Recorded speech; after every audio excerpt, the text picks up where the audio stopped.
Riju trailer ലൈഫിൻ്റെ പുതിയൊരു വീഡിയോയിലേക്ക് എല്ലാവർക്കും സ്വാഗതം. അങ്ങനെ ഒരു 10 ദിവസത്തെ ലീവിന് ശേഷം നമ്മൾ വണ്ടീൻ്റെ അടുക്ക് എത്തി. വണ്ടി ഉള്ളതിപ്പോൾ ചെന്നൈയിൽ പാർക്കിങ്ങിലുണ്ട്. അപ്പോൾ ഒന്ന് വണ്ടിക്ക് ചെറിയൊരു അലൈൻമെൻറ്റ് സെറ്റാക്കണം. അതേപോലെ ചെറിയ ടയർ ഓരോ സൈഡ് മാത്രം കുത്തിട്ടായിരുന്നു, അതൊന്ന് റെഡിയാക്കണം. വേറെ ഒന്നുമില്ല, ഒന്ന് ലോഡ് എടുക്കണം. അത് ഈ സാധനമൊന്ന് എടുത്ത് വെക്കണം. അങ്ങനെ നാട്ടിൽ നിന്ന് വരുമ്പോൾ വെളിച്ചെണ്ണ ഉണ്ടെന്നായിരുന്നു. ഇത് മസാലപ്പൊടി, അത് ഉണക്കത്തരണ്ടി, പിന്നെ ഒരു ബീഫ് അച്ചാറും കൊണ്ടുവന്നു. ഇനി ഇതെല്ലാം ഒന്ന് ആ ബോക്സിൽ സെറ്റാക്കണം.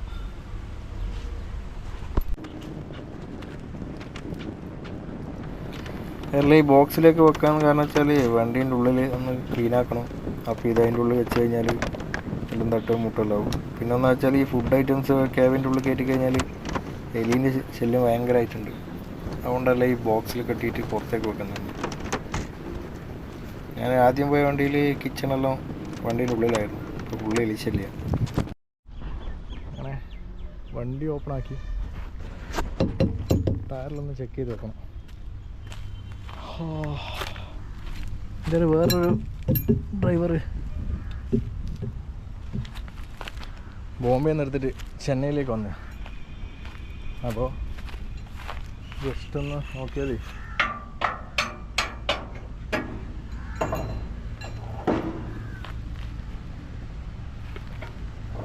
ജസ്റ്റ് ഒന്നെല്ലാം ചെക്ക് ചെയ്യണം. ടയറ്, സൈഡ് കുത്തുകാല്, അതായത് പൈപ്പ് കയറ്റുമ്പോൾ വെക്കുന്ന ഇരുമ്പിൻ്റെ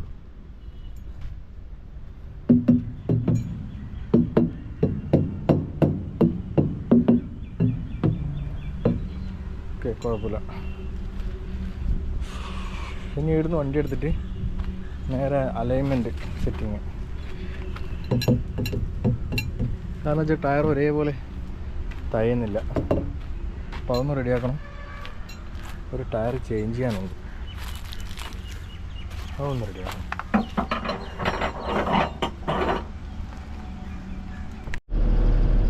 അങ്ങനെ നമ്മളെ വണ്ടി സ്റ്റാർട്ടാക്കി AC ഇട്ട്.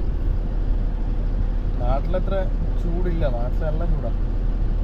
അപ്പോൾ വണ്ടിയെല്ലാം ഒന്ന് അൽക്കുൽത്താന്ന് സെറ്റാക്കണം. കുറച്ച് പണിയുണ്ട്.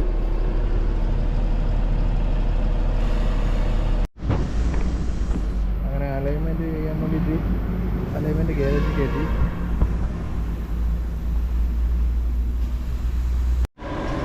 അങ്ങനെ വണ്ടി അലൈൻമെൻറ്റ് ചെയ്യാൻ വേണ്ടി അവരുടെ ഗാരേജിലേക്ക് കയറ്റി. ഇത് ഫ്രണ്ട് വീല് അലൈൻമെൻറ്റ് ചെയ്തുകൊണ്ടിരിക്കുന്നു. അപ്പോൾ അത് സ്കെയില് ലെവൽ നോക്കുന്നു. ഇത് അവരുടെ കമ്പ്യൂട്ടറായിട്ട് കണക്റ്റിംഗ് ആണ്. ഇത് പുറകിലത്തെ നമ്മളെ ട്രെയിലറിൻ്റെ ചെയ്തു, ഇപ്പോൾ ഈ ജീപ്പിൻ്റെ ചെയ്തുകൊണ്ടിരിക്കുന്നത്. ഇതൊരു റാമ്പാണ്, ഉള്ളിലൂടെ നടന്നു പോവാം.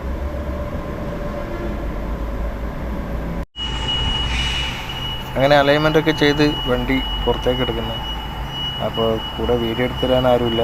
അതുകൊണ്ട് അവിടെയുള്ള ഒരു ജോലിക്കാരന് ക്യാമറ കൊടുത്തിട്ട് അവനെടുത്തായിരുന്നു. ഇതിപ്പോൾ സർവീസ് റോഡിലേക്ക് റിവേഴ്സ് ഇറങ്ങണം. എന്നിട്ട് അപ്പുറം പോയി യൂട്ടേൺ അടിച്ചിട്ട് പോകണം. അടുത്ത് നമ്മളെ ഗാരേജിലേക്ക് പോകാൻ. അവിടെ പോയിട്ട് വേണം ഒരു ടയർ ചേഞ്ച് ചെയ്യാണ്ട്. അപ്പോൾ അലൈൻമെൻറ്റിൽ നല്ല വ്യത്യാസം ഉണ്ടായിരുന്നു. അപ്പോൾ ഈ ചെന്നൈയിൽ വന്നാൽ മാത്രമേ ഈ അലൈൻമെൻറ്റ് ചെയ്യാൻ പറ്റൂ. ഇത് ഫുള്ള് ഹെഡും വാലടക്കം കയറ്റാൻ പറ്റിയത് ഇവിടെ മാത്രമേ ഉള്ളൂ. ബാക്കി എല്ലാവരുടെയും ജീപ്പ് മാത്രം, അതായത് തല മാത്രം വെച്ചിട്ട് അലൈൻമെൻറ്റ് ചെയ്യാൻ പറ്റും. അപ്പോൾ അതൊക്കെ റെഡിയായി. അങ്ങനെ അലൈൻമെൻറ്റും ചെയ്ത് വണ്ടി പുറത്തിറക്കി പോയി യൂട്ടേൺ അടിച്ച് ഇനി വേണം നമ്മളെ ഗാരേജിലേക്ക് പോകാൻ. ഒരു ടയർ മാറാനുണ്ട്. അത് മാറിക്കഴിഞ്ഞാൽ നമ്മളെ ചെന്നൈയിലെ വർക്ക്ഷോപ്പ് പണി കഴിഞ്ഞു. പിന്നെ അടുത്ത ലോഡിന് വേണ്ടി വെയിറ്റ് ചെയ്യുക.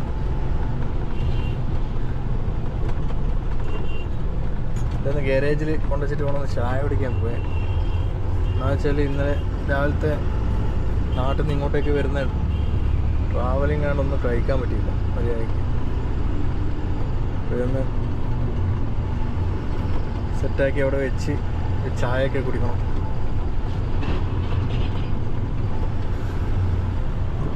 നമുക്കിനി മുന്നോട്ട് പോയിട്ട് യൂ ടേൺ എടുക്കണം.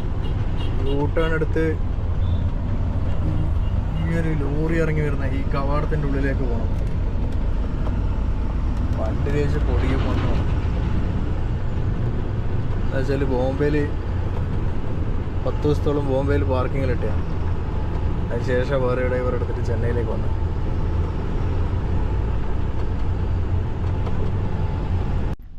അങ്ങനെ ടയറും വണ്ടീൻ്റെ പണിയെല്ലാം തീർത്ത് വണ്ടി ഗ്യാരേജിൽ നിന്ന് പുറത്തിറക്കി വെച്ചിട്ടുണ്ട്.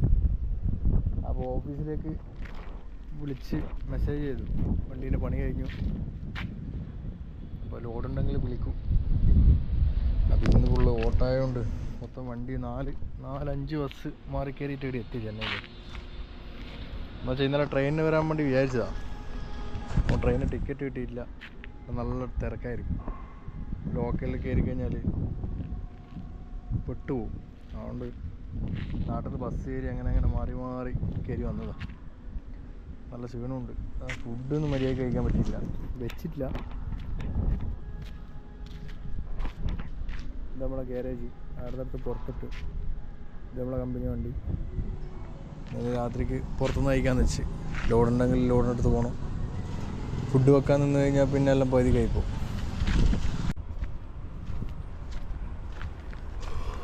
അപ്പോൾ അങ്ങനെ ഫുഡ് കഴിക്കാൻ വേണ്ടി പോന്നു. നല്ല ഇരുടാ, നല്ല കാറ്റുണ്ട്, നല്ല ചൂടുണ്ട്. പക്ഷേ നമ്മളെ കണ്ണൂർ പാലക്കാട് അതേപോലത്തെ ചൂടില്ല. വെയിലിനെ ചൂടുണ്ട്, പക്ഷെ ഒരു ആവി കെട്ടുന്ന ഒരു പരിപാടിയില്ല. നല്ല കാറ്റുണ്ട്. ഇങ്ങനെ വെളിച്ചം കാണുന്നവർക്ക് എത്തണം ഫുഡ് കഴിക്കണ്ടെങ്കിൽ. ഒരു വയൽക്കര പോലത്തെയാണ് സ്ഥലം.